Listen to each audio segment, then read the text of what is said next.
Assalamualaikum warahmatullahi wabarakatuh. Halo semuanya, perkenalkan nama saya Lulul Asviati dari kelas 2B dengan NIM K7120154. Di sini saya akan menjelaskan tentang pelaksanaan HAM di Indonesia.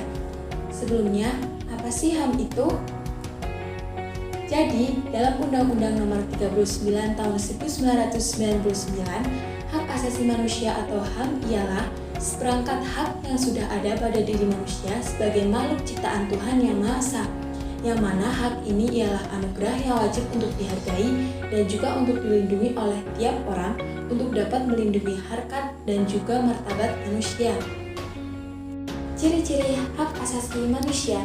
Hak asasi manusia terdiri dari 4 ciri-ciri pokok, yaitu yang pertama, HAM bersifat hakiki. Artinya, hak tersebut telah dimiliki oleh manusia sejak lahir. Garis besarnya, HAM merupakan kodrat yang diberikan oleh Tuhan untuk manusia. Yang kedua, HAM bersifat universal. Artinya, keberadaan HAM berlaku secara menyeluruh bagi setiap manusia, tidak terbatas oleh apapun dan tanpa pengecualian. Dengan demikian, dimanapun keberadaan manusia, HAM tetap harus dijunjung tinggi. HAM juga tidak memandang kedudukan, baik secara ras, suku, agama, status, usia, dan sebagainya. Setiap manusia berhak hidup dan memiliki hak yang sama dengan manusia lainnya. Yang ketiga, HAM bersifat tetap. Artinya, HAM akan terus melekat pada diri seorang manusia, karena hak tersebut merupakan anugerah Tuhan yang membedakan manusia dari makhluk hidup lainnya. Hak ini tidak dapat dihilangkan dan diambil secara sepihak karena hak tersebut akan selalu ada pada diri manusia. Dan ciri-ciri HAM yang terakhir adalah bersifat utuh. Artinya, hak tersebut tidak dapat dibagi karena setiap manusia memiliki hak yang utuh. Misalnya, hak hidup, hak sipil, hak pendidikan, hak politik, dan hak lainnya. Selanjutnya ada macam-macam hak asasi manusia. Yang pertama ada hak asasi pribadi. Hak asasi pribadi atau personal right adalah hak yang berhubungan dengan kehidupan pribadi setiap orang. Adapun contoh hak ini antara lain yaitu kebebasan untuk hidup, berperilaku, tumbuh dan berkembang, kebebasan bergerak, berpergian, berpindah-pindah tempat, kebebasan mengeluarkan atau menyatakan pendapat, dan lain sebagainya. Yang kedua, hak asasi politik. Hak asasi politik atau political right adalah hak yang berhubungan dengan kehidupan politik seseorang. Contoh hak asasi politik antara lain hak untuk memilih dan dipilih dalam suatu pemilihan, hak ikut serta dalam kegiatan pemerintahan, hak membuat dan mendirikan partai politik serta organisasi politik lainnya, hak untuk membuat dan mengajukan suatu usulan petisi, serta hak diangkat dalam jabatan pemerintah. Yang ketiga, hak asasi hukum. Hak asasi hukum atau legal equality right adalah hak yang menjelaskan bahwa setiap manusia memiliki kedudukan yang sama di depan hukum dan pemerintahan. Contoh hak asasi hukum antara lain hak mendapatkan perlakuan yang sama dalam hukum dan pemerintahan, hak untuk menjadi pegawai negeri sipil, hak dalam mendapatkan dan memiliki pembelaan hukum pada peradilan, dan hak mendapat pelayanan serta perlindungan hukum. Yang keempat adalah hak asasi ekonomi. Hak asasi ekonomi atau disebut juga property right yaitu hak yang berhubungan dengan kegiatan manusia dan perekonomian. Contoh dari hak asasi ekonomi antara lain kebebasan melakukan kegiatan transaksi jual beli, kebebasan mengadakan perjanjian kontrak, kebebasan menyelenggarakan sewa menyewa dan utang piutang, kebebasan untuk memiliki sesuatu, dan lain sebagainya. Yang kelima, hak asasi peradilan.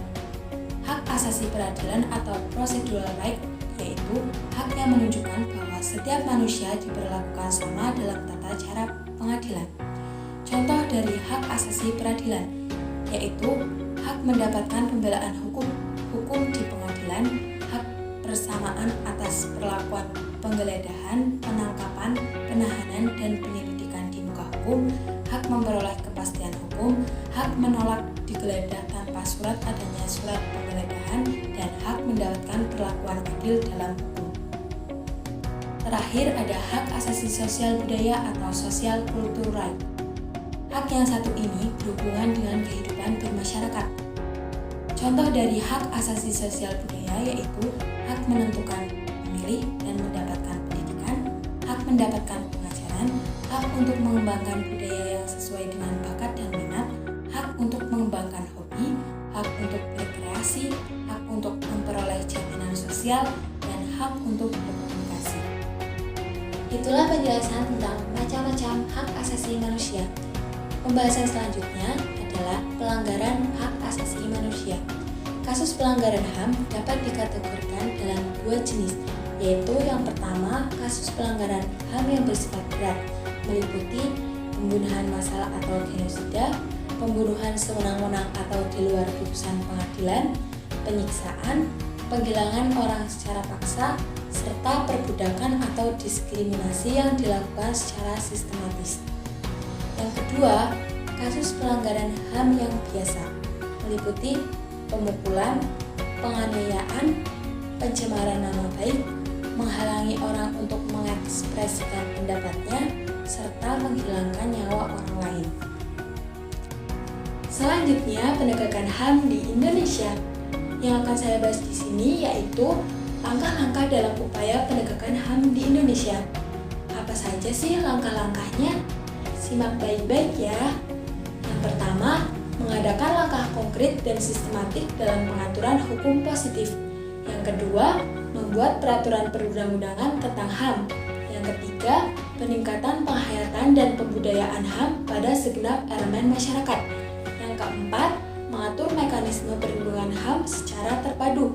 Yang kelima, memacu keberanian warga untuk melaporkan bila ada pelanggaran HAM. Yang keenam, meningkatkan hubungan dengan lembaga yang menangani HAM.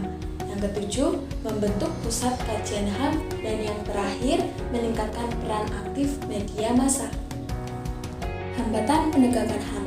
Dalam penegakan HAM di Indonesia, hambatannya bisa dibagi menjadi dua, yaitu yang pertama, hambatan HAM dari luar negeri. Hambatan dari luar negeri yang paling besar adalah masuknya ideologi-ideologi ke Indonesia. Ideologi ini tentu saja bertentangan dengan ideologi yang dianut oleh Indonesia, yaitu ideologi Pancasila. Ideologi yang dari luar negeri adalah ideologi liberalisme, yang mengajarkan manusia sebagai makhluk yang bebas dan merdeka. Dalam pemikiran ini, kaum liberal menginginkan agar negara tidak terlalu ikut campur dalam berbagai urusan, seperti ekonomi, agama, dan lain-lain. Sepintas bagus, tetapi jika dibiarkan akan terjadi kesenjangan sosial dan pelanggaran HAM hebat.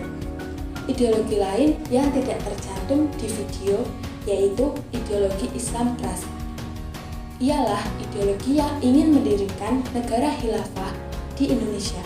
Padahal Indonesia ini adalah negara kesatuan Republik Indonesia berdasarkan Pancasila dan Undang-Undang Dasar 1945. Dan Indonesia juga didirikan atas persetujuan banyak agama dan kelompok, tidak hanya umat Islam saja. Jika ideologi dan pemikiran Islam keras ini berlanjut, maka akan terjadi pergolakan seperti yang terjadi di Timur Tengah. Yang kedua, hambatan HAM dari dalam negeri. Selain dari faktor eksternal, penegakan HAM juga ada hambatan dari dalam negeri, yaitu dalam hal keadaan geografis dan wilayah Indonesia. Negara ini sangat luas dan wilayahnya didominasi dengan laut, sehingga aksesnya pun tidaklah mudah. Karena keadaan geografis dan infrastruktur yang tidak mendukung, maka akan menjadi hambatan besar saat pemerintah ingin memberikan sosialisasi HAM di daerah-daerah terpencil. Hambatan lain adalah manusianya yang masih belum terlalu sadar akan pentingnya penegakan HAM. Dalam hal ini bisa pada penegak hukum yang masih menyalahgunakan kekuasaannya. Selain hambatan penegakan HAM, ada juga tantangan penegakan HAM. Tantangan penegakan HAM adalah makin banyaknya pelanggaran-pelanggaran HAM yang terjadi dan kasus pelanggaran-pelanggaran yang tidak terselesaikan. Pada umumnya, tantangan penegakan HAM antara lain yang pertama, perhatian masyarakat dan media massa lebih terarah pada teroris dan korupsi daripada penanganan kasus HAM. Yang kedua, terjadinya denda masa lalu, yaitu karena di masa lalu mengalami ketidakadilan. Jika dibiarkan akan menimbulkan gejolak di masyarakat. Yang ketiga, tidak profesionalnya penegak hukum atau instansi terkait dalam penegakan hukum. 4. masih maraknya budaya KKN, korupsi, kolusi, dan nepotisme. Yang terakhir, lemahnya kekuatan masyarakat yang bisa menekan pemerintahan untuk menegakkan HAM. Sekian pembelajaran tentang pelaksanaan HAM di Indonesia. Kurang lebihnya mohon maaf. Wassalamualaikum warahmatullahi wabarakatuh.